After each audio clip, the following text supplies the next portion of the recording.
Hello and welcome back for, I don't know, we were on like a month ago, for the first time in like a month, to the Book Wars pod. Still counts. Miranda, you were having like an emotional journey during that theme song. I got to do my little point thing. Yeah, at but the you were like dee-dee-dee-dee-dee. concentrating really hard, and then you just had this like look of joy. Like, I there was a lot forgot going how on. long it takes to get to that part, so I like kept getting ready. Like, not yet, I love it. not yet. I love the enthusiasm. Yes, welcome back to season 54,000. I don't know. We don't do seasons. We just stop recording. But welcome back to the Book Wars pod. We are hopefully going to start recording more often now. Yes. Sorry, I was good. distracted. Kristen, were you miming applause? There's just a lot going on the video today. We're oh, doomed. Lordy. Yeah. But we are not doomed because we have with us a very special guest. Rana, thank you for joining us again. Thank you so much for having me. I'm really excited to talk shit about the topic today. So, yeah, I'm happy to be here. Thank you. Rana, for those who don't remember, joined us for our wonderful wrap-up of Resistance Reborn by Rebecca Roanhorse, which we'll put the link to that in the episode description, because I don't remember what episode title it was, or what episode number. And she's at Rana Lapine on Twitter. You can find her there. And we are even more excited to say that Rana is going to be joining us as one of our co-hosts going forward. Wow, wow, wow, wow. I can't guarantee you'll be excited about that a couple weeks into recording, but let's all just cherish this moment for now. So, Exactly. very, very thrilled. Listen, they haven't kicked me out yet. I think you're going to be okay. But yeah, Rana, we're so excited to have you. Kate is, as you all know, in school, so her availability is questionable, as noted by the fact that she's not here right now. But we are very happy to have Rana and expand the Book Wars pod family. So without further ado, one further ado. As we talk about Mandalorian today, because we are talking about season 2 of the Mandalorian with just the pod crew, a little more shit posting, a little bit less serious topics. But do go back and listen to the serious topics. We did an amazing podcast, which was our bonus episode 31 of the pod, and that featured Justice at Firespray Proto on Twitter, Danny at DannyPurtle19, also of Rogue Podrin, Abigail James Dillon, who's ADillDev on Twitter, at ADillDev, and also Tyrone, who is at Lamatikama on Twitter, for phenomenal people talking about the really problematic transphobia shown by 3 cast members, although one of them is now a former cast member, which is really nice.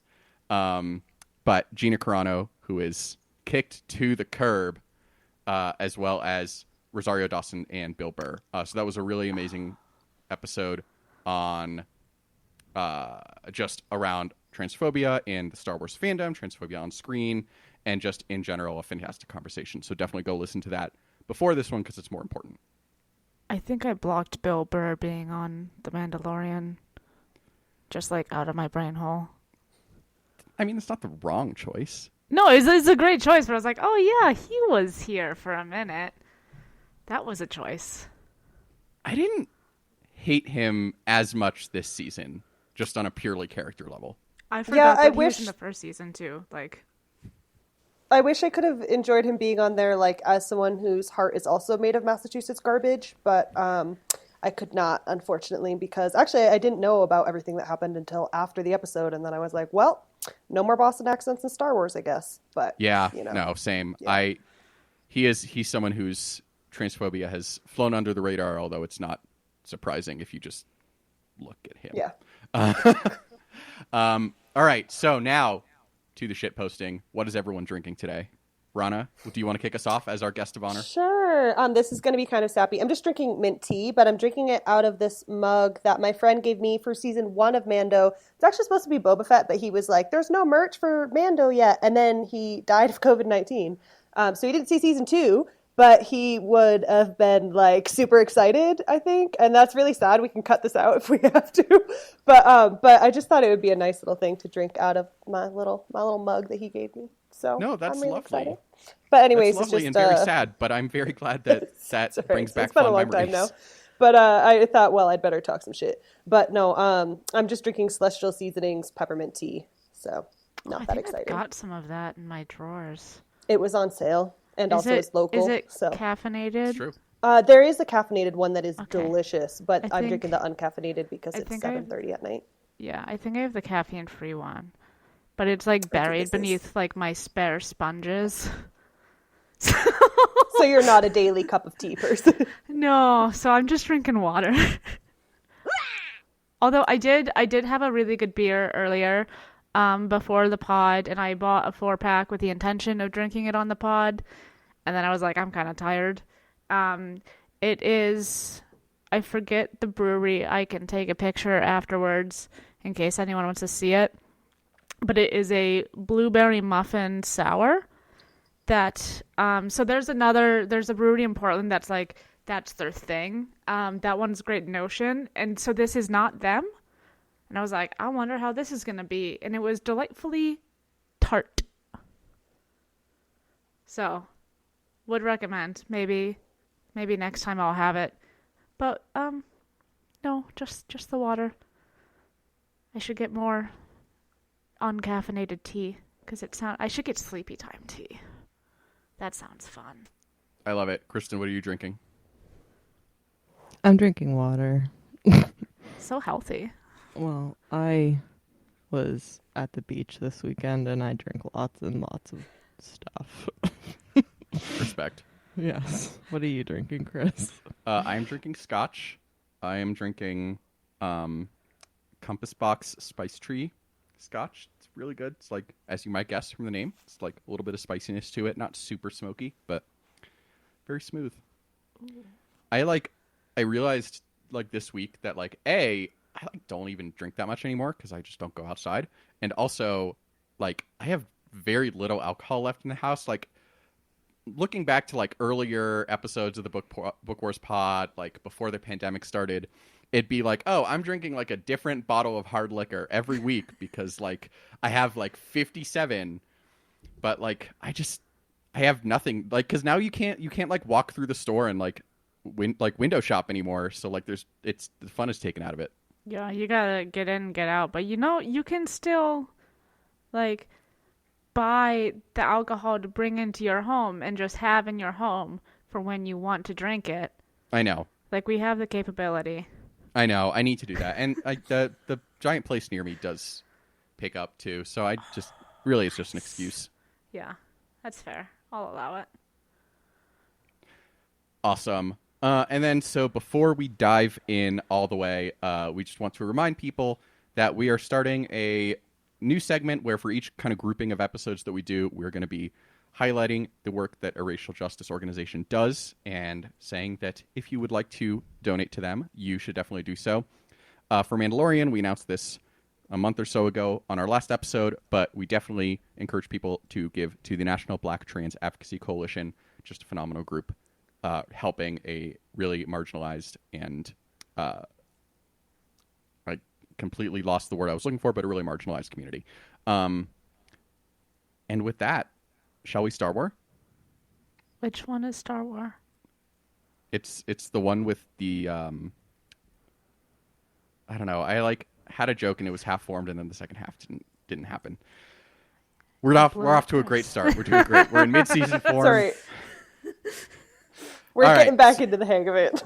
Exactly. So, so let's start with just kind of our reactions to the season. Where and when are we, Kristen? Since you have finally watched the season, do you want to try and tell us where and when we are? This can be like your segment. I'll try. No, I don't know where we are. But I do like this could be my segment, and I will prepare for it next time. I do not do well when put on the spot. I just went to find it in my brain, and I was like, no. It's gone. It's like the joke I was trying to make. Thank you. Okay, bye. So Oh my we are somewhere in between a day and a year after the end of season 1. Time makes no sense in Star Wars or in The Mandalorian, which is why it #feels like Star Wars. And it's kind of all that matters. I guess that puts us 6 years after Endor? Yeah, Something like that. depending on when season 1, when it was when the season ended, Yeah. Yeah. What span of time? Those are the words. Yes. Wow, our yeah, brains are not working. Yeah, I know. So, other things that we know about that time period, that puts it 5 years-ish after the Battle of Jakku. Last Shot by Daniel Jose Older took place 2 years after the Battle of Jakku. So, we're, 3 years at math is hard. We're 3 years after that. Ben Solo is 5 years old and presumably already evil and irredeemable. Yeah, that's where we're going. And now, let's talk about the more important thing. Baby Grogu. Daddy. He has a name. Yes. Listen, that was just the whole thing, and ignoring, or not ignoring, but putting aside Rosario Dawson being in this. Ahsoka just kind of chatting with Grogu with her brain for 5 seconds. Was oh, Grogu says this, and Mando just being who the fuck is Grogu? And then he just he just keeps calling him kid the whole time anyway. It's gold. Yeah. To be fair, I still refuse to call him. I only call him Grogu occasionally if live texting an episode, but in my heart, he's always going to be little baby Yoda. LIL, baby Yoda. Also LDY. So. Honestly, I was very unsure how I felt about the name because I was I don't know. There's it's a lot of G's. It's kind of a weird sound. I wasn't sure, but it's grown on me. But yeah, I mean, they had to know. Just when they were trying to get everybody to call him the child last season, it's fucking Baby Yoda. That is his name. That's what it says on his birth holo. I do feel like Grogu is a cute sounding word. I can definitely imagine a baby saying Grogu a lot, so I can kind of excuse it. But that baby is 50 years old. Whatever. And yet still it's like getting carded if you're a young looking person in your 40s. Whatever. Yes. The baby's 50 years old. He also still fucking licks wires when he's supposed to be fixing them in the ship. Eats babies. It's very good content. That's all I'm saying. There was a lot of good Baby Yoda content this season. I was worried that it was going to be I think in general this season was not what I expected in many ways, but I was worried that it was going to be very sparse Baby Yoda content, really Mando just kind of going on his own, being a badass, the kind of stereotype of lone Star Wars gunslinger that they were trying to lean into in the lead up to the series. But no, it's just been a lot of Grogu and Dad. Yeah. Yeah. I like that it kind of felt like they built, not that they built out since he really doesn't have that much of a character, but in the first season, he's kind of just a little cooing baby who sometimes makes things move. And in this season, I was no, protect him. Someone has to, I was worried about him. And he didn't just coo. He made actual interesting actions and things. And yeah, I thought a lot of bad great. choices. I mean, he's a baby. A Yeah, 50-year-old baby. You leave the baby on the spaceship, he's going to start unplugging things for sure. Just eating eggs, unplugging shit. Generally causing mayhem. That's what he does best. So obviously this season, last season was kind of very standalone. It was all right, here's your cast of characters. It exists in Star Wars, which you can tell because it's a Mandalorian and he looks like Boba Fett, but he's not Boba Fett. And that's its connection to Star Wars. And they say things about the Empire. This season was very different. It was a lot of not just it ties in to the universe, but also if you haven't seen Clone Wars, you might not understand what's going on. Mm-hmm. Yeah, it's kind of I feel like the Mandalorian in general is one of those things that Disney is using to really be able to connect with people who aren't super into Star Wars like we are. Kind of in the way that Solo was. So the end of Solo, like spoilers, this movie came out in 2018. Like Darth Maul pops up, and people were like, "What the fuck is this?"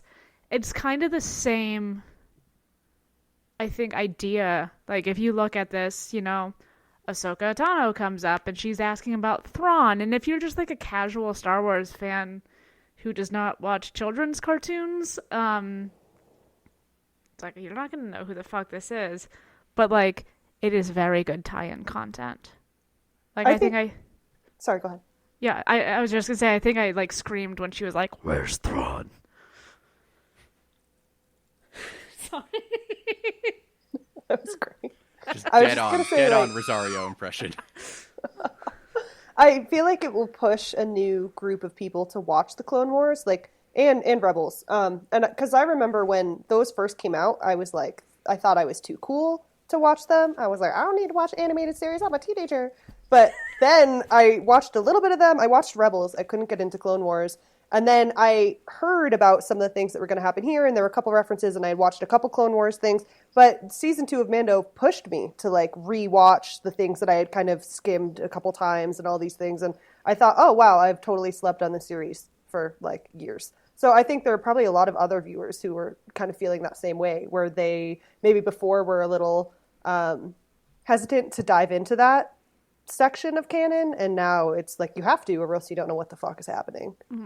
I don't think that's necessarily like a bad thing though. Like I think not that you're implying that it was, but I think it's like even if you don't have that knowledge, it ties in really well, and you're like, oh my god, who the fuck is Thrawn? Like there's this kind of, it has you asking questions, which did not happen in season 1, because season 1 was man adopts child, slowly goes around the galaxy, does not fall in love with farmer. Yeah. And I think it's one thing that the show does really well is it introduces things in a way that makes you want to learn more, not in a way that makes you feel dumb. Yeah. And like one thing, I think I told this anecdote when we wrapped up last season many moons ago, but like I was in Trader Joe's. This is pre-pandemic, so it was a simpler time. I was in Trader Joe's and I hear these two like, young adult, like very bro-ish dudes like talking, and like one of them is like very clearly explaining that like there's very few little like Yoda-lings. He's like I like literally heard him being like, all right, so there's Yoda, and then in episode 1 there was Yaddle, but they don't really talk about her anymore, and now there's baby Yoda. And like this like dude bro who was like very like stereotypically like not nerdy, like was just like enraptured by this conversation. And it's like it makes you want to know what's going on without like being like, all right, you can't understand unless you have read books 27, 9, 34, and 85 of the Expanded Universe. Like it's a very like more welcoming almost in a way. Yeah. And I think even sorry, go ahead. Oh no, you're good. I was just gonna say, I think even like the reciprocal of that, of it doesn't feel as nerdy to explain things. Like I remember a long time ago when the EU books were a thing, and like explaining things to people as like a teenager about like why this thing happens, and actually after blah, blah, blah. And it was like so nerdy, and I really cringed looking back at that. But now I'm on a Star Wars podcast today, so who knows? But really doing yourself proud. Right. And but I feel like explaining these things in Mando, it's like like you said, such an exciting opportunity for folks to learn things. It doesn't just feel like you're like talking to a wall. Mm-hmm.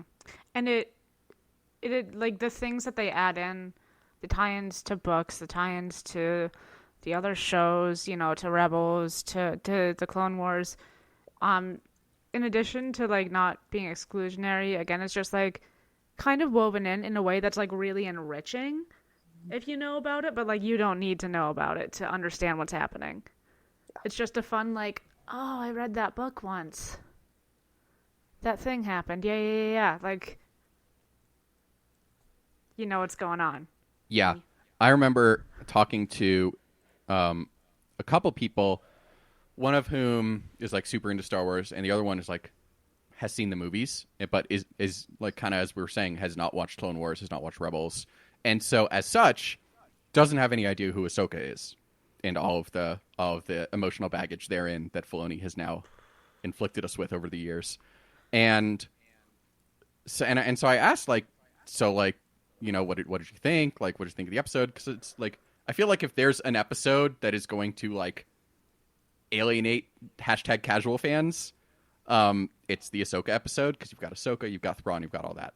And she was just like, I figured she's a Jedi. Like, it was fine. I felt like I followed it.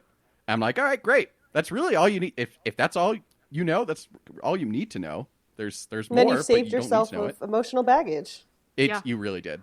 Honestly, probably the better choice. Honestly. But yeah, so like, that's one thing that I was really surprised about this season, and like, kind of getting to, all of the different tie-ins to the saga at large. You have, the Darksaber and Bo-Katan, and more about the fate of Mandalore, and Luke Skywalker coming back out of fucking nowhere, gracing our screens in the year of our Lord 2020. And also, like, possibly the most offensive thing, I care about Boba Fett now.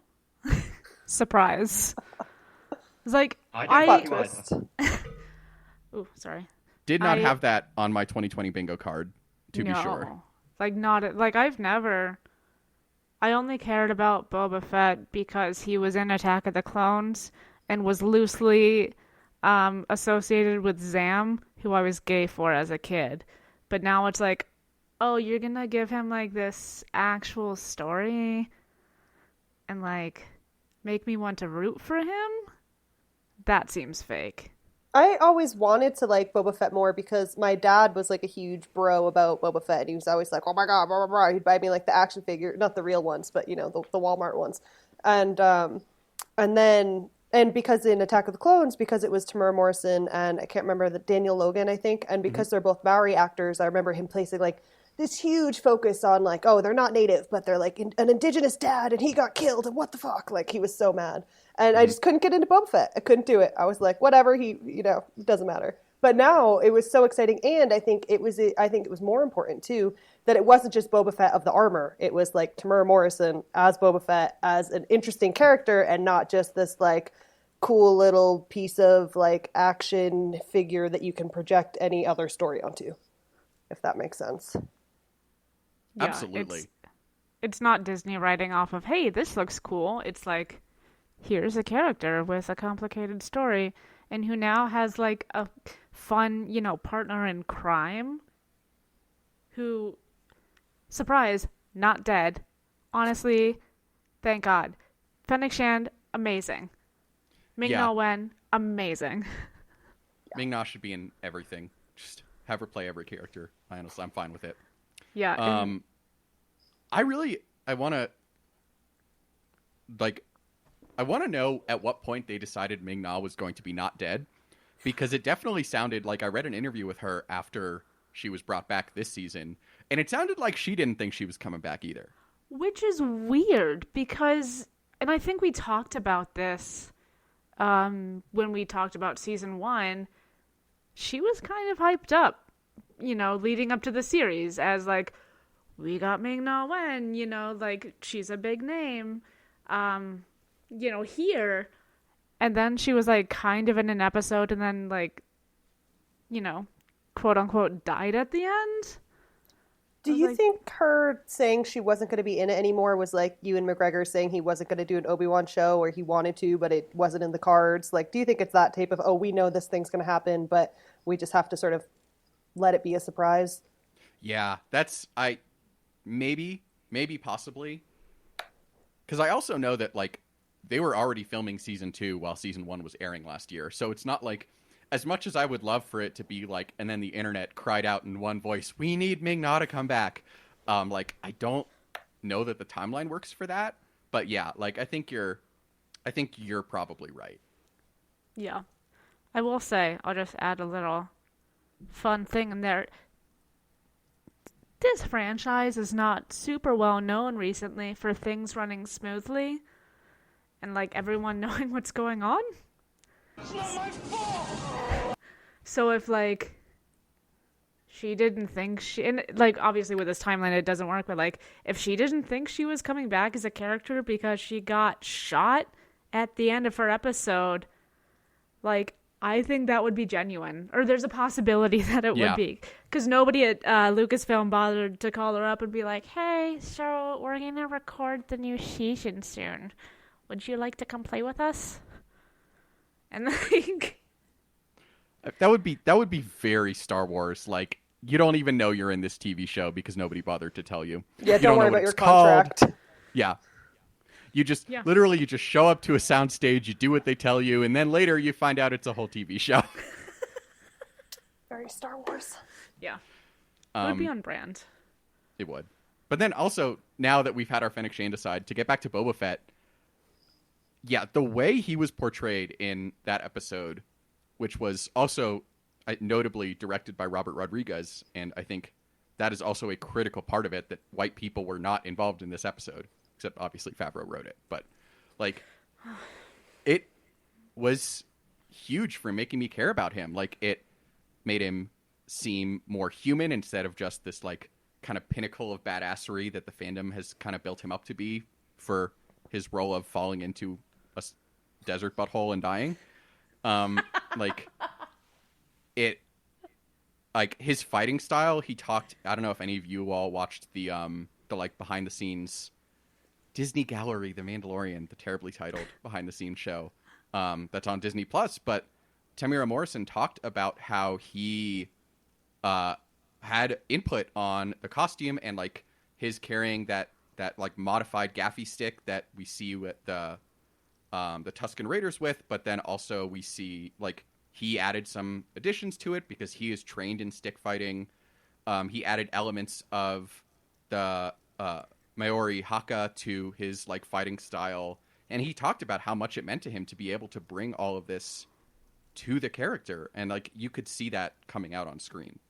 And just to add that originally the gaffy stick was actually based on a Fijian weapon, which isn't Maori but is like obviously part of the Pacifica region. And there was a great Twitter thread by someone who was talking about what it meant to them to see that. And it's actually mentioned in a couple articles too.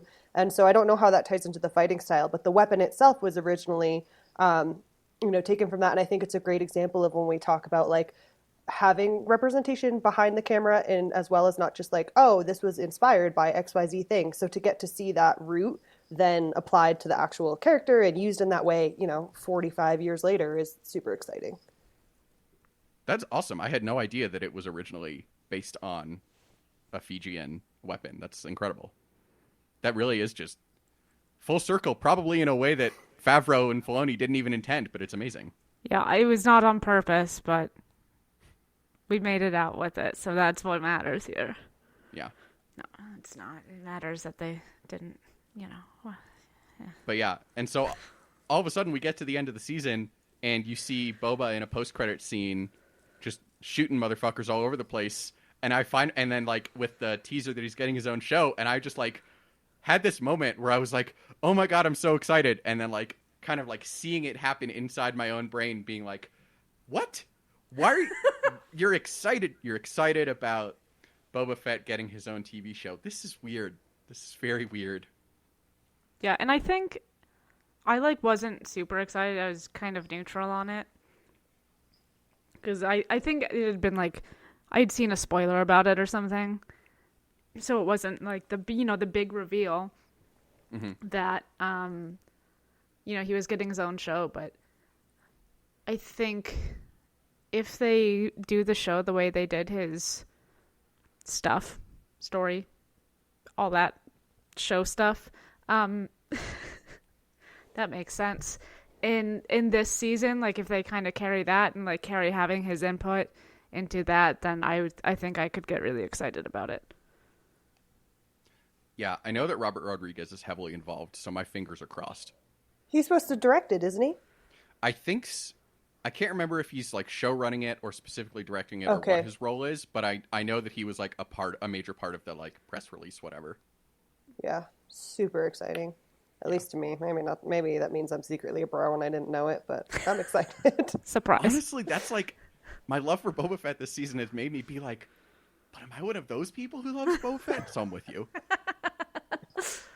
You will be sorry. I hope not.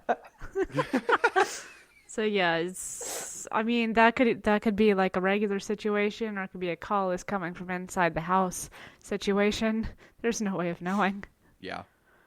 I feel like everything that Favreau has done with Mandalorian so far has been like against my expectations, in that like he made it a dad show, and then he brought Boba Fett back, and he was like this like, not like he was badass, but he wasn't this like super feelingless badass. Like he's just done a lot that I haven't expected, and I like keep waiting for the other shoe to drop, and it hasn't yet, and I'm like worried, but also like, do I like Jon Favreau as a filmmaker now? It's weird. It's a weird space to be in.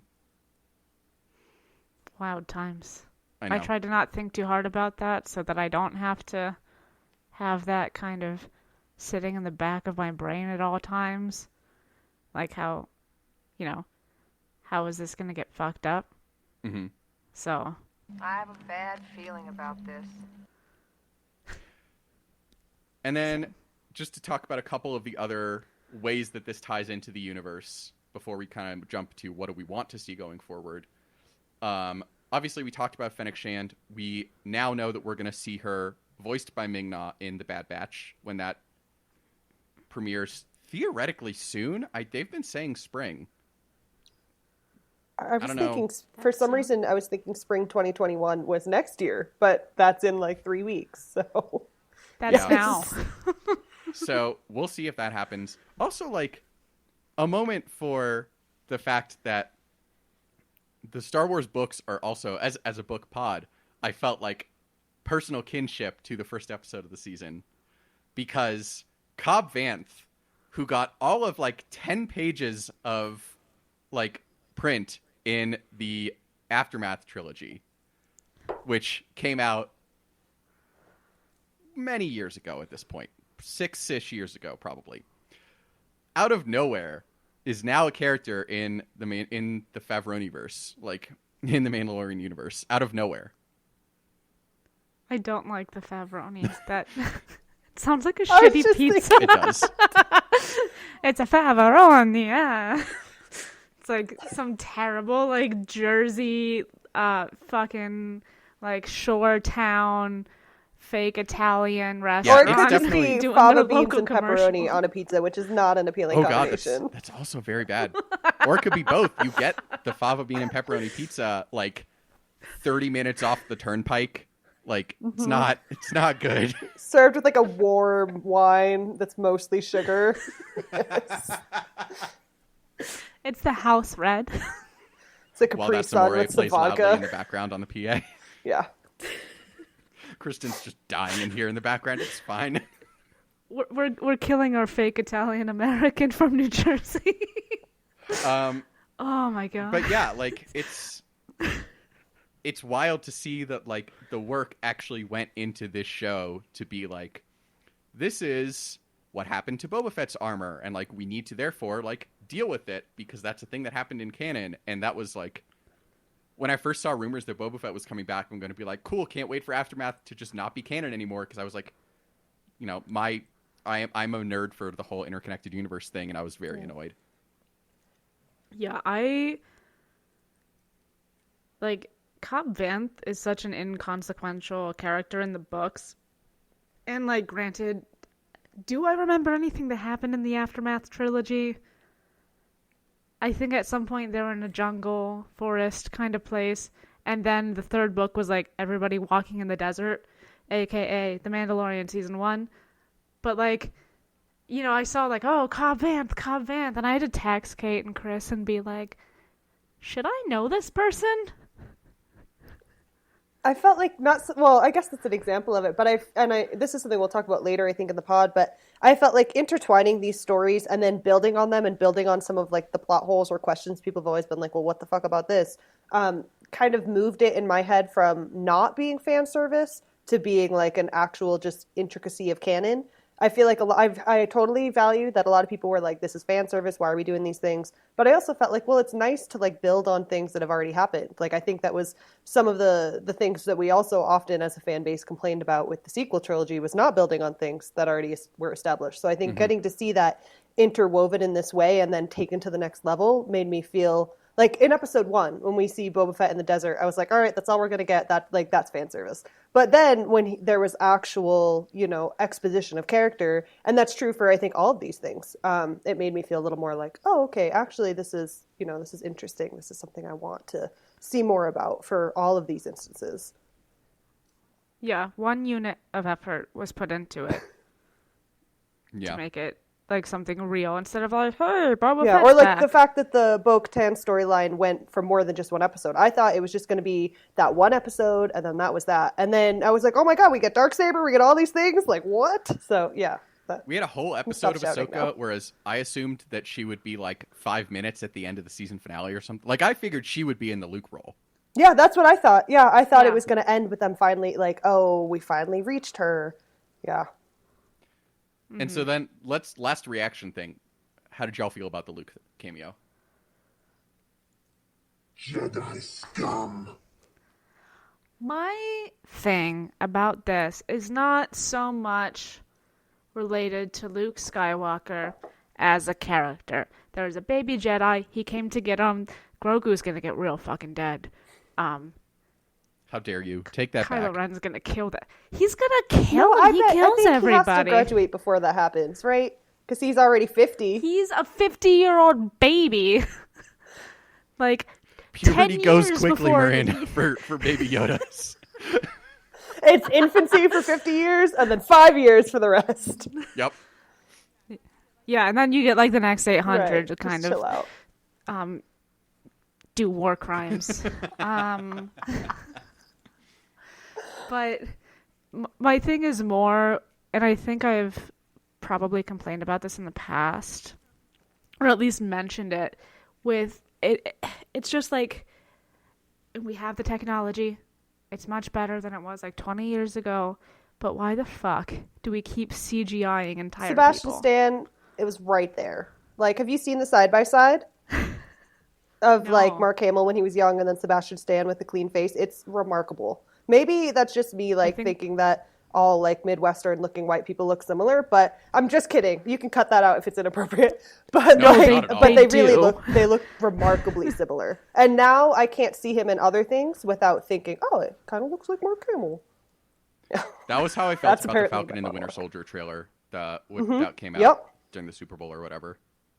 Yeah. He definitely looks exactly. like that. No, the CGI, like, I've always been like, maybe my eyes are bad or I'm just dumb, probably both, but like the CGI has never bothered me. Like, it didn't bother me in Rogue One and it didn't bother me here. I mean, like, we have it's not bad CGI. It's just like the fact that they keep insisting on using it rather than like do literally anything else. That's fair. This is pod racing. Speaking of bad CGI, no, that's fair. And I will say, the first time I watched it, I thought that they had recast because like something about it doesn't quite look like Luke. Yeah, his Like- face like doesn't move. It's like he just got a lot of Botox. Like just his mouth moves. Yeah. And like his eyebrows are like really heavy, whereas like Mark Hamill never had like that, like those like big Jewish eyebrows that they gave like CGI Mark Hamill. It's amazing. But like, yeah, so like I hear that. I hear that like took it out of the moment for you a little bit. Yeah. I will say, even though I like kind of expected it, because like as soon as like Ahsoka was like, call another Jedi there, I was like, all right, Ezra, even for fucking like Filoni, would be just too random to bring in. So I don't think it's going to be Ezra, so it has to be Luke.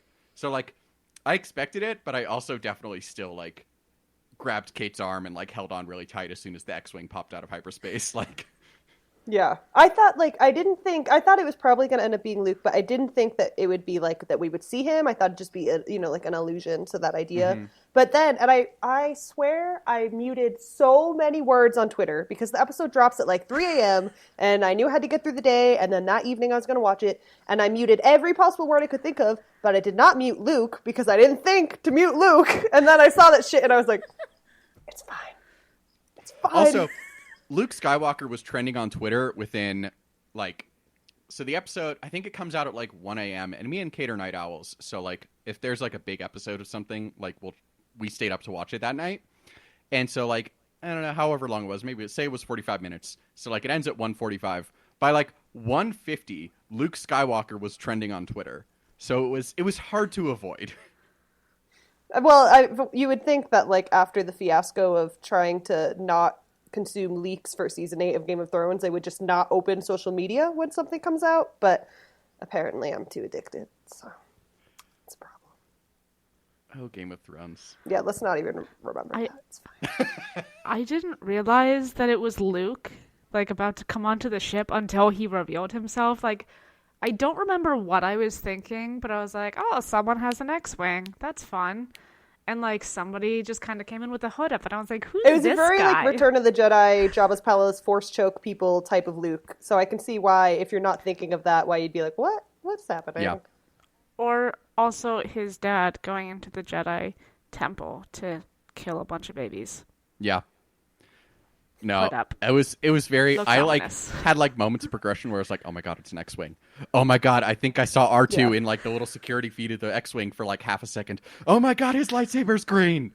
Like, it was a whole thing. Alright, let's turn to Season 3.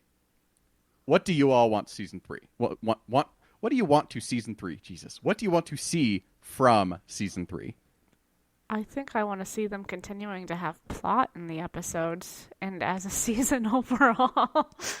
Other than walk through the desert, fly across the galaxy. I am dad This now. is the way. This is the way. Maybe don't keep hiring aggressively transphobic people to be on your fucking show. It's real easy. Agreed completely. I think on that note, even though I think the current rumor is that they will not be recasting Cara Dune, I would love if they recasted her with the trans actress, but I recognize that Disney is probably not going to do that. But, you know, it'd be interesting. But then what if the trans actress had to work with Rosario Dawson? I guess there are a lot of questions there. But the point is, I would like improved casting choices and continued casting choices where they've done well in terms of like having more people of color in actual roles who are speaking and aren't just like there for no reason, or like just background children. Like I remember that episode with the farmers and with Julia Jones, you know, little Grogu's in school and like all the kids are kids of color, but it's like they have no role, they have nothing. And so anyways, my point is I'd like to see more like fleshed out as we saw in this season. And in terms of content, I would love to see more of like the Mandalore storyline, see how that goes. I think that could potentially be a lot of the next season. So I'm very excited for that, for sure. Yeah, I hope so. Because, like, I still super am not 100% sure on how, like, the fall of Mandalore worked. Do I need to finish watching some things? Yes. Don't talk to me, Burb. But, like, I think, and we kind of started to get a little bit of it, and we started to see, you know, some of the aspects of Mandalorian culture that we didn't get in the first season, when, you know, Bo-Katan shows up like, oh, you're like one of those cult kids. And, like, it turns out, like, actual Mandalorians, former Death Watch Mandalorians are like, we'll take our helmet off. Can I have the Darksaber, please? I'm Katie Sackhoff. Yeah. No, it definitely feels like now that they have like kind of used the series as a sounding board for like 3 different series this season, and like, you know, we've got Rangers of the New Republic. If it still happens, I think it will, but it was also like definitely supposed to be a Gina show, and that's out the window. Thank fucking God.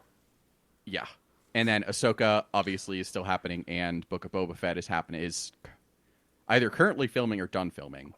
Like, I think now that we've gotten all that universe stuff, it's going to be like much more Bo-Katan, Darksaber. We didn't hear anything from the Armorer this season. Like, it wouldn't surprise me if season 3 ends up being like Bo-Katan versus the Armorer in terms of like factions trying to retake Mandalore. I love it. Miranda's having a conniption. It's fine. I'm having very gay thoughts. It's a nightmare. It's fine. But no, I think that is a good point. Like, especially because they did use this season for so much, you know, like, backdoor pilot here, let's do this, whatever.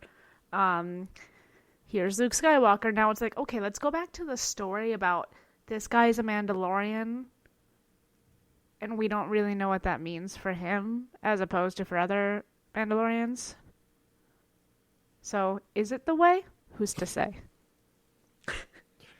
I also hope, and I will also say I expect to see a lot more of Moff Gideon. Yeah. I think there's just still so much there. I know that Giancarlo Esposito has talked about how like season 3 is where we're going to get a lot of Moff Gideon's backstory. So like I'm hopeful that they're not just going to like put him in jail and then be like, "Oh, remember when we took down Moff Gideon? That was a fun day." Yeah, I thought he was going to be more present this season. I realize that's the last segment of the like season 2 stuff, but he was in what, like 1 or 2 Well, and he episodes? had like a wasn't in big any. intro when he ended an episode of him having Darksaber, I think, right? Or something like that happened. I think so. So yeah, it felt like it was really leading to something, and then it was leading to a little bit. Yeah. And it's definitely going to be interesting to see where we go. I hope that, especially now that we don't have Gina as like the, you know, it's Hollywood today, so they can't have, you know, multiple women with non-model body types on screen at once. But like now that we don't have Gina, I really hope that we get a lot more Casca Reeves, played by Mercedes Varvado, I think her last name is, but Sasha Banks is her stage name. Is that Bo-Katan's Yes. girlfriend? Yes. I agree It's with wild your to point. think of her as not having a model-like body because I feel like she still looks like I wouldn't have even thought of it that way. But yeah, now I see like, oh yeah, I guess Yeah. in the world of Hollywood, yeah. I know, like she has like a normal body type. You know what I think human She's, like, beings would super consider to be a athletic, normal body like, type. Could if we you could know all- easily yeah. crush my head like a melon between her like biceps, but Please. but yeah, no. I hope we see a lot more of her. She's also like randomly cousins with both like Snoop Dogg and like I think Jeremiah or something. Like she's like 2 like prominent hip hop artists are like related to her. It's fascinating. Go on her Wikipedia sometime. Ray J. Ray J, And- thank you. Ray J. and well, Ray There's J. the and blast from the therefore past. Ray J. and therefore Brandy because Brandy is Ray J's cousin. Yeah, I would feel Anyway. like Brandy is so much more relevant than Ray J, and yet here honest we to are. God. Yeah. So like I think that's what I want to see. Also, let's talk about like we now know there are more shows coming. I think this fucking outline has been in the works for so fucking long that like parts of it might have been written before that big Disney press conference, but like we know Ahsoka's coming. We know Book of Boba Fett's coming. We know probably I think Rangers of the New Republic is still coming. Like the thing I definitely want to see is I love Sabine Wren as one of my favorite characters in Star Wars. I hope we see her. I don't know how they're going to handle it of her who's going to play her because Tia Sircar is obviously of Indian descent, whereas Sabine Wren is heavily coded as at least partially East Asian. So I don't know if they'll stick with Tia Sircar, who is amazing. I don't know if they'll cast somebody else. I think either way, Sabine will be great, but I just want to see her. That's really what I want. What about y'all? Do you have expectations, hopes, dreams? I have no strong feelings. I'm just kind of waiting to see what's gonna happen. See what Star Wars throws at the wall. I don't know why I only cut off Miranda. I don't know if I need to like look at your screen instead of looking in the middle. Something's wrong with me, It's and I fine. apologize. It's not intentionally targeting. Yeah, I agree. I feel like if I think about it too much, I won't be as surprised. I'm gonna need to just stay off of Twitter on Fridays whenever it comes out. But Yeah. sorry, there's a great message sent in our chat here that I hate Miranda, and it's true. No, I'm just kidding. Totally joking. But yeah, I think I don't even want to think about it too much because I don't want to ruin it for myself, which I always do when things come out. So I'd like to just kind of erase it from my brain and then jump back in. I don't know if that can happen. No, that makes sense. Also, yeah, can Disney like release things at a time where people can watch it? Like, I like the weekly releases. I think that has been really great for Mandalorian and now WandaVision for those who are watching it. But like, does it have to be at 1 a.m.? Yes. I'm asleep at 1. I'm sorry. Like, I'm not cool.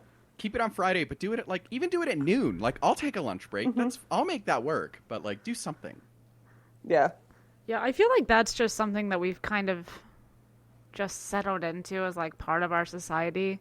Like once Netflix started dropping things at midnight a few years ago, I don't know how many years ago, I think I was in college. Time isn't real. Like that's just kind of how everything's happened. I'm not an intelligent person because this entire time I thought it was this obscure time that they dropped them, and now I'm realizing it's just midnight Pacific. Yeah. So that's depressing. I really was like, what a bizarre time they've chosen. See, I'm still East Coast garbage, and I'm like trying to relate it to East Coast time. It's 3 a.m. That's why I said, why did don't they they do release it that? at 3 a.m., even though I have only lived in Mountain Time while The Mandalorian has been out. So, you know, you can take the garbage out of Massachusetts, but you can't take the Massachusetts out of the garbage. Or garbage, really. So. Oh my god, you're my favorite. Amazing. That seems like a great Who place needs Bill to- Burr? That's why I'm on the pod now. I will say the only thing about Bill Burr that I actually am like, you did a not horrible thing is that like if we were finally going to have somebody being like, there is no like Earth location in space, like Bill Burr being like, yeah, people didn't like my accent. I'm like, there's no fucking Boston in space. This is just how I talk. It did remind me of like when they announced that Obi-Wan would be shooting, and they said Boston, but they meant Boston, England. And then there were all these amazing memes. Oh my god, that just spoke to me. Yeah, food for thought. Where is the Boston of the galaxy far, far away? Somewhere bad. Where's that trash planet that they found, Maul? Kidding. Maybe kidding. There has to be a planet run by Dunkins, right? Like a Dunkin' Donuts planet, and everyone is drinking regular coffees or regulars, and that is the Boston of Star Wars. Wherever it is, I believe in my heart, it's there.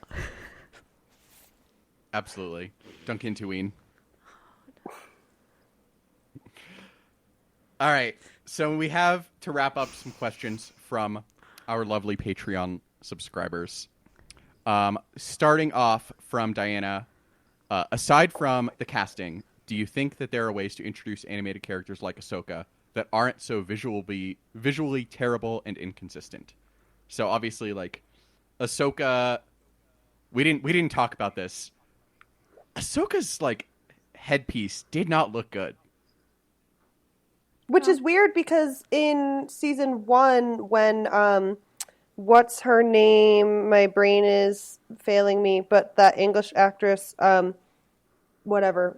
Her CGI, or not just CGI, the actual like prop usage to make the like Twi'lek whole thing looked great. Maybe I'm getting that all wrong. Please cut me out if I'm wrong there. But No, you're Natalia right on. Natalia Tena, it looked fantastic, and I remember being like, wow, it's so cool to see this on the screen and not just like as animation. And then this season, it's like for Ahsoka's props and like visual effects, I was just kind of confused. Like it was distractingly bad.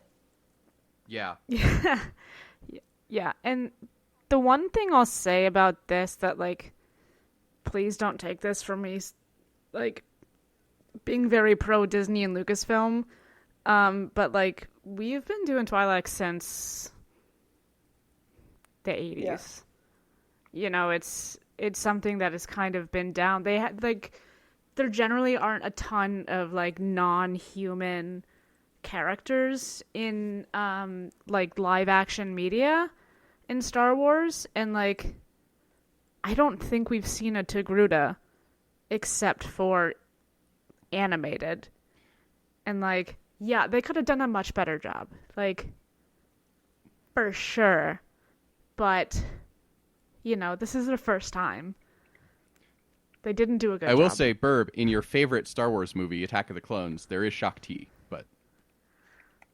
Oh, you're right. But like, no, but your point stands.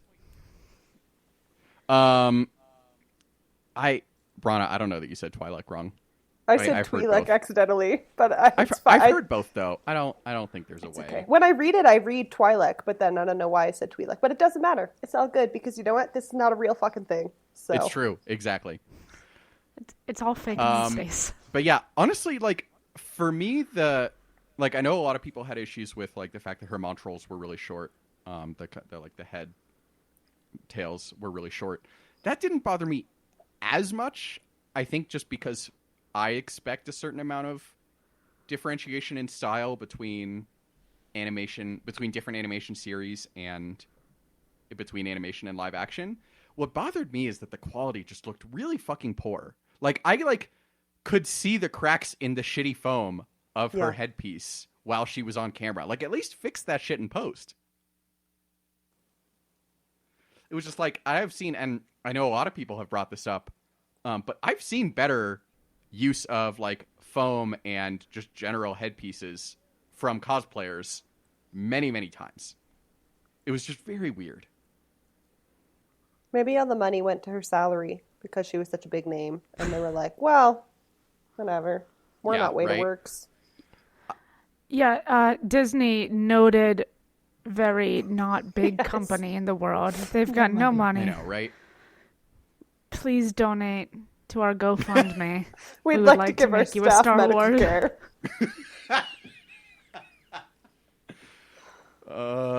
Capitalism. But yeah, so like what I'm hoping for from the Ahsoka show, other than I would love for them to recast. I don't think they will, unfortunately. But I also want them to fix her headpiece so that it doesn't look like shit. Yeah. And to answer the actual question, do I think there are ways to introduce animated characters that aren't so visually terrible? Yes. You have the means of production. Like, you've got all the money in the world. You can make a non-human character look incredible. But instead, let's, like, stick some, you know the pool? I'm just picturing pool tubes. Yep. They're not called pool tubes. They're called noodles. I couldn't remember the They are technically tubes, but they're known as pool noodles. It is a series of tubes that exists in and or nearby the pool. God. Oh, God. But yeah. Yeah, like, do anything above that, and there's no reason for it to look bad. I would, like, one day, I would be fascinated to know if, like, they just fucking ran out of time on her costume, or, like, somebody thought that somebody was doing the headpiece, but then they weren't. Like, a whole, like... I remember after the election, like, they were saying that, like, everybody thought Jared Kushner was, like, supposed to be working on all the, like, post-election lawsuits, and then Jared Kushner was like, oh, was that me? And that's why they were all so terrible. Like, maybe there's a Jared Kushner in the makeup department. Who knows? God, now I'm having nightmares of his, like, robot face as he's, like, trying to put things together. Oh, I don't want to think about Jared Kushner in Star Wars. Lord. And then second question from Diana before we move on. What do you think of this season's focus on backdoor pilots? I personally, it didn't bother me. I think that's just because I'm very easy to please. They weren't like super in our face, which was good. I have no strong feelings about them. Like I didn't even notice them as backdoor pilots until I like saw people talking about them. I was like, oh, this makes sense. Rana, did you have thoughts or do you just agree? I agree. I feel like I also just didn't notice it as like I didn't even consider it in that context, and then I read it in and I said, "Oh, wow, I probably should have thought about that." So, yeah, I just kind of was taking it in as it came and didn't actually give it that level of analysis. So I'm glad you did, but I am not so using my brain. So Yeah, fair. All right, moving on to questions from Tyler. Luke versus Ezra versus Cal. Obviously, seeing Luke was great, but what would having another Jedi, save Grogu, mean for Star Wars? I've said many times I think Cal is dead. Cal Kestis is who he was talking about from Jedi Fallen Order. I think he's long dead by this point, personally. And Ezra, I don't think having Ezra show up would have been any different from having a brand new random Jedi show up for the majority of people who watch The Mandalorian. And while I wouldn't be against that, then you have to explain that Jedi at some point. So, like, I think for me, Luke made sense here, especially as assuming it is just going to be this single cameo and we're never going to see Luke again in The Mandalorian. See, you say that, but I thought that Tarkin was going to be a very minor character in Rogue One, and they CGI'd a whole movie around That's him. fair. So, I don't know. I also think it makes the most sense for Luke to do it. I still haven't finished some certain shows that shall remain nameless, but Ezra doesn't seem like the type to, like, watch over a young child. I wouldn't trust him with my cat, like... It's 3 a.m. Ezra does not know where Grogu is. Let's put it that way. I do think Ezra could show up in the show at some point. I think I would not. In fact, I would probably expect that he would eventually. Maybe not. Maybe it'll just be like BT Dubs, guess who's dead. But that would be kind of surprising. But yeah, I agree. It wouldn't have had the same impact. I think one thing that you both kind of mentioned earlier is the fact that the show is sort of intentionally targeted at many different levels of Star Wars fans. And so I think by having the Luke cameo or inclusion at the end, it kind of like brought back in a lot of, focus for maybe people who are just like only care about the movies or are like, I've never understood people who are big fans of Luke, but they're out there. So, it's a big subset. So, maybe it kind of pulled in for those people who, whereas having Ezra maybe wouldn't have done that. And yeah, I don't know enough about Cal to know if he's dead or alive, but yeah. I think so Fallen Order takes place 5-ish years after Order 66. So that's 20 plus years ago by this point in the timeline. Yeah. I think Cal is way dead. That's my personal theory.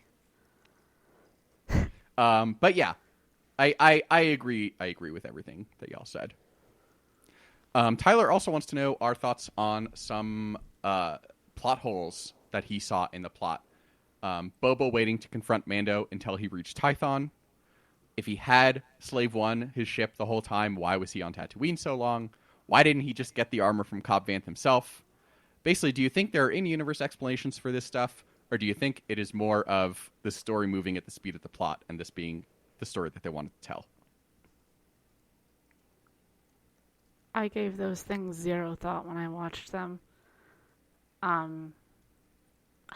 Do I have questions about how Boba Fett became separated from his armor after the Sarlacc butt? Yes. Do I care enough to want it addressed in this show? No. Yeah, I agree completely. I feel like if I read that all in a book, I would be like, well, blah, blah, blah, blah.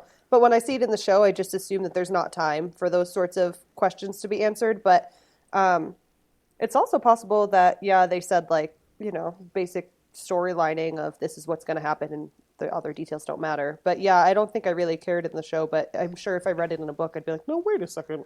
What happened on these pages? Yeah. So. Yeah, I'm sure there's a reason. In someone's brain. Well, and also hopefully. like sometimes when I think when you're writing something plot based and you only care about getting to the point, you kind of retcon in why it worked in your own brain, even if it doesn't matter to everyone else.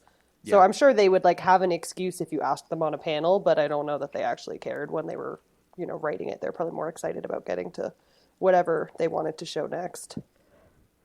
They'll make a whole movie out of it. Right. They didn't bother me. I want to know why he didn't just get the armor from Cobb Vanth himself. That's the one that I want to know because like we know that Cobb Vanth had that armor for 5 years and Boba didn't get it from him. Maybe he was shy. Boba Fett, noted introvert. I do think that we will find out because like Boba Fett is back on Tatooine. Like it appears, by all indications of that post-credit scene that he is just gonna kind of take Jabba's palace for his own. So wouldn't shock me if we see Timothy Olyphant again. Wouldn't shock me if we at least hear mention of kind of his journey from being swallowed by the Sarlacc to being not swallowed by the Sarlacc. The timing one of like why didn't he like show up earlier? It's hyperspace moves at the speed of plot. So does Boba Fett. Boba the Fett. Odie, the wonderful Odie McOatface in the Tashi Station Slack. One day I'll be able to get that right. The name Slave One. How problematic is it? And I will also note that when he asked this in the Slack, Tom at Darth and Turnus at Delray, who is also in the Slack, noted that it is problematic enough that Slave One is never mentioned in the Empire Strikes Back FactPov book. So that tells you all you need to know there. Also, Scott Hume, who was also in the Slack, asked, has Slave One ever actually been named in anything not a reference material? And I don't know that it has. I didn't know the name of the ship until someone said it in the Slack. But also, I don't know a lot of things, so maybe don't listen to me. I can't think of an instance of ever hearing someone say it out loud other than like nerds talking about like references or collector's items or like action figures, but I don't think I've ever heard it like in actual creation. And I say nerds affectionately. I realize since I'm like new to the podcast, I should make sure people know. It's like, I feel am like at the also a point nerd, where you're on a but Star Wars podcast, people are like I would just probably hate, understanding that you're okay with nerddom, but I would just hate if someone was like, "What's wrong with this new bitch?" Like, but anyways, yeah. So I can't think of a time within the actual universe that I've heard it named out loud. But again, I'm definitely not even mildly at a level of where I could speak on that. So yeah. Yeah, this isn't a Star Wars podcast. This is a Star Wars books podcast. Here we are talking about like The Mandalorian. I think I once called a bunch of characters nerdlings. Like, I call this nerd book club very casually. Yeah. I will also say, So if anyone's offended, sorry. on the question of the ship name, Mando, as far as we can tell, has a Razor Crest class gunship named the Razor Crest. So, like, yeah. Boat face. Can I just say this is the most Chris point?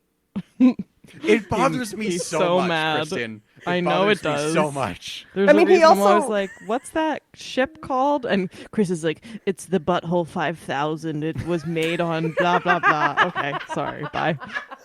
We also established earlier that even when he knows Grogu's name, he's just like, whatever, kid. So I don't know that Yeah. he's the best at creative naming. I think he kind of just sees object, states object. Yeah. That's why he is the Mandalorian and not his actual name. I do love how his character is just that he's, like, not that bright, like, good but not great at combat, has really good armor. Luck more important than skill. That whole Listen, thing. truly the Han Solo lifestyle. Josh, Spafork, as I call him in my head, in the Slack. What are y'all's thoughts on the young Luke recasting / non-recasting? I don't really have. I think we already talked about it a little bit. I don't have more thoughts. Do y'all? No. And then more importantly, is this the way? This is the way. There you go. Honestly, we should have Yes. This Is the Way, but Miranda saying it as one of our drops. I was just Mando wondering saying why it. we don't. We really should. From Drew, Ahsoka aside, were you happy with the way that fan service was integrated into the series, or did you find it to be too much pandering? Yeah, I think we kind of covered this earlier a bit. I think they did it pretty well. Like, with the exception of maybe the Luke reveal at the end, they weren't, like, beating us over the head with it. It was just like, oh, here's Ahsoka. Y'all are obsessed with her as a character, even though we did a terrible casting job. Here, go yell at your friends about Thrawn for a week. Yeah. Like, very casually done. Rana, did you have thoughts on that? I mean, I think I already said a lot of them earlier. What I would like to tell myself, even if it's not necessarily true, is that I tell myself that the people who are making this story are, like, Star Wars lovers, and so I would presume that they were as excited to get to, integrate this into their Favroni world. I don't know why I brought that back. I'm so sorry. It's but, catching on. But so that's just what I tell myself of, like, it's probably just as exciting for the people who are creating the show who are, fans of the universe, or maybe they just like money and that's fine too. But yeah, that's the only thing I have to add to everything I shouted about earlier. Yeah, and I said this before. It didn't bother me. My bar is low, particularly after watching Rise of Skywalker, so, like, I don't know. What would you like to see? A book question. Finally, a book question. What would you like to see as the plot of the upcoming Mandalorian book? Is there an upcoming Mandalorian book? There is an upcoming I Mandalorian did not book. know this. Wow, It is I coming need out to do my in, research. I want to say November of this year. I want to know how he thinks. Name, is- object, Or name, like, object. or if it's just like a couple of like Lego men building Legos in his head. Is he as monosyllabic in his internal monologue as he is externally? Rana, you do not need to do more research. Oh, I was I used to joking. be I'm on not this- going to. Okay, good. I was going to say I used to be on this podcast, just as a reminder. Well, thank you. I appreciate Chris your knows the support. answers too. I just figured, wow, it's a bad look for my first episode to be like, I didn't know this was a book. So, I didn't I'm know. nothing It's if not not coming out for a honest. while. Glad you said it. Literally, all we know about it is that it's being written by a guy named Adam Christopher. That's literally all we know about it. I don't know what I want to see from it. I expect it to be like a young Mando cutting his teeth in the bounty hunter world, which I'm sure it'll be fine. It doesn't super interest me. I'll read it because I read all the Star Wars books and also have a podcast, but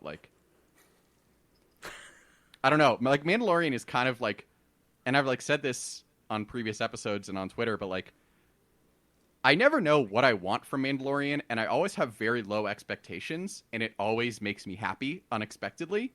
And so I feel like the book will do that, and that's all I'll care about. That works. I definitely Go ahead. No, go. I was just gonna say, I think the only thing I can even think of, wow, my brain. Sorry. I think the only thing I can even think of at this point is I'd like to get a little more on the backstory that was alluded to in season 1 of everything he went through as a kid and the fall of Mandalore and all that type of stuff, but I don't know if it will really be interesting when you actually read it, or if it's just something I'm thinking about. What's it like growing up in space Scientology? Right. Yeah, exactly. Yeah. The cult life. But just some of the flashbacks we got early on that kind of didn't go anywhere after. Maybe it will elaborate there. Honestly, in a weird way, if I knew whose perspective the book would be told from, I feel like I would be much more interested. Because, if it's just Mando, being monosyllabic internally, I don't care about that. If it's, learning about the armorer and other people who have been in what we now know as a cult, that to me is much more interesting. I hope it's from Grogu's perspective. I would read be that. Great. It could be I a would coloring love book. that. I don't care. Just an Can we entire call it book of from- eating eggs. Can we call it From a Certain Point of Grogu? Yes, please. Yes. Done. Ship it. Let's go. I being me, Chris, ever not cringe when the word quested is uttered? No, I will not. It is stupid. I don't know why they kept saying I've been quested like it's something to be like it's a line of dialogue to be proud you wrote. Next question. They said it so many times. I don't understand. Yeah, that's not something I think a lot of people noticed. I don't like the use of fake words, which is something I'm trying to train myself out of because English is all fake words. But I definitely did not notice that, which is weird because usually I'm like, that's not how you use that thing. So I'm glad I'm not the only one. I just remember noticing it on like the first trailer for season 2, where he's like, "I've been quested to bring him back to his own kind." I'm like, that's not how you use the word quest. That's very bad. That's even for Star Wars, very bad dialogue. And then they just said it like every episode, and I was just like, why? Why do you hate me? Why are you doing this? Yeah, Star Wars, notably written specifically to target Chris Cedar of at the Book Wars Pod. Absolutely. I don't make the rules. What ship would you like to see Mando fly next? I don't care. Does anybody care? Spacey one? One that doesn't just get destroyed. Yeah, you assume that I know way more about ships. Like, if you want to talk about the different kind of ship, like, yes, let's get into it. But that is not on the table here. Herb wants to see Mando become a lesbian. You know what? We're all on our own journeys. Mando can do whatever he wants. Like, go be with that farmer lady. She was nice. Take your helmet off in front of her. Be like, "Hey, babe." Yeah, like You know? how much easier Grogu would and it Omera, be? the only two. How much easier would it be to date if you could show people that you're Pedro Pascal? Like, why take that off the table? That's why I'm single. You know, I'm just not Pedro Pascal. Let's just nobody tell Kate that I'm not Pedro Pascal. It'll all work out great. We'll keep it a secret. And then we had several people with a specific theme of question. I'll just read them all in a row. From Diana, more of a comment than a question, but Dave Filoni stopped directing live action challenge. From Drew, who is the worst director and why was it Dave Filoni? From Josh, who is the best director and why is there no way in hell it's Dave Filoni? I will say, of the 3 episodes he's directed, I thought the Ahsoka one was the best. I will also say it was easily the worst, for me, the worst directed episode of the season. I mean, yeah. Like, the other directors are all very good that they use on the series, and they just keep being like, "Hey, Dave, What are you doing Tuesday? you wanna..." Exactly. I know he's show running the Ahsoka show, and I'm sure he's writing it because Ahsoka is his baby. But I really hope he hires directors. Because, like, we know he can write animation. Like, Clone Wars and Rebels are very, very good. Like, but animation and live action are 2 different beasts. And I do think that we have given Filoni many opportunities to not improve by that much. We're doomed. Is this the part where we talk about mediocre white men? I'm always ready to talk about mediocre white men. You're going to fit in great on this podcast, Rana. Because mediocre white man gets many opportunities to do things poorly. It's also so... A Star Wars story. It's so infuriating, too, because I remember, I'm still bitter about this, like, years later. I want to say, like, after, maybe, like, 2017, 2018-ish, somebody asked Kathleen Kennedy about, like, hey, like, why are there no women directing Star Wars? And she, like, you know, she had her, like, PR answer, but then included some bullshit about, you know, directing something like Star Wars is a big project, and, you know, like, we need to make sure that people have the right experience. And I'm like, cool.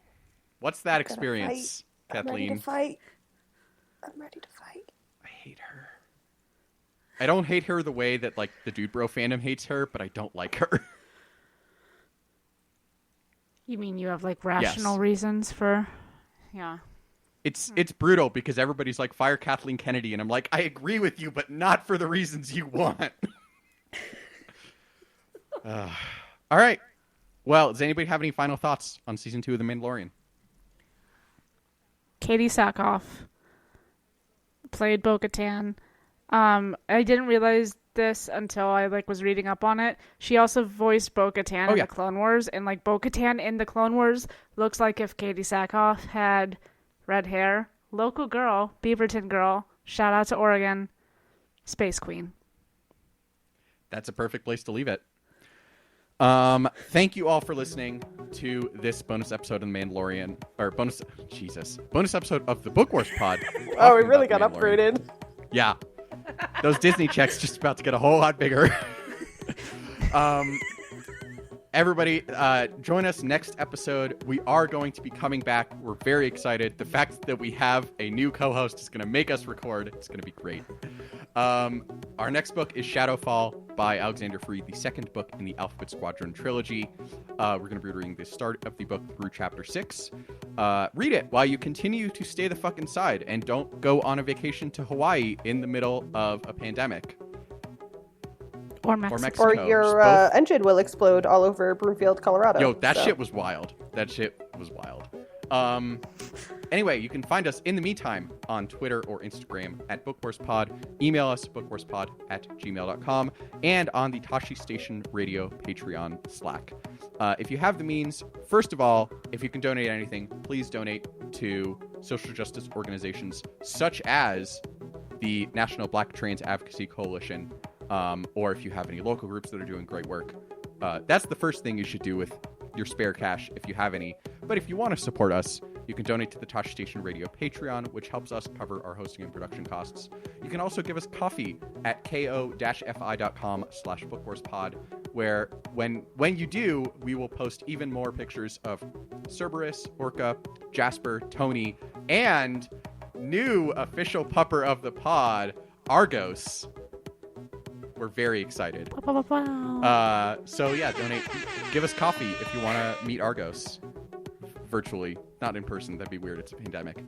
Our theme song is Whiz Bang by Poddington Bear. Our logo and artwork are by Joe Butera Design, and our audio and production are done by our very own Kristen Cerisi.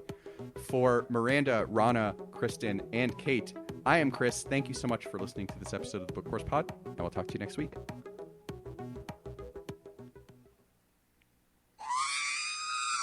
Oh, that was great. That was super fun. That was great.